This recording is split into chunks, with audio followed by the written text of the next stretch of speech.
Hänen vielä puhuessaan ryntäsi valtava aalto kohti ja raiskahti hirvittävällä voimalla lautan päälle. Lautta keikahti nurin, hän itse sinkoitui kauas aluksesta ja peräsi riistäytyi hänen käsistään, ja kaikkien tuulten yhdessä nostama valtava pyörre katkaisi maston ja heitti sen ja raakapuun merelle tavoittamattomiin. Hän joutui veden alle pitkäksi aikaa, sillä ei ollut helppoa nousta päälle karkaavien vesimassojen läpi ylös, kun jumalaisen Kalypson antamat vaatteetkin painoivat. Lopulta hän kuitenkin pääsi pintaan ja sai sylkeä suustaan kitkerän suolaveden, joka puroina ryöppäsi pitkin hänen kasvojaan. Mutta hän ei unohtanut lauttaansa, vaikka olikin kuuleman väsynyt, vaan ponnisteli aaltojen läpi ja sai sen kiinni ja takertui siihen pelastuen kaamealta kuolemalta. Mahtavat aallot heittivät lauttaa sinne tänne, niin kuin elonkerjun aikaan pohjantuuli kuljettaa pitkin peltoja ohdakkeita toisiinsa takertuneina.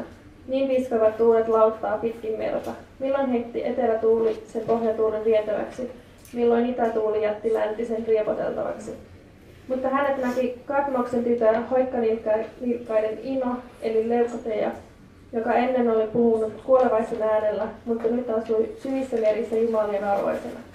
Hänen tuli sääli Odysseosta ja ajelehti merellä hädissään, ja hän kiipesi lautalle istumaan ja sanoi: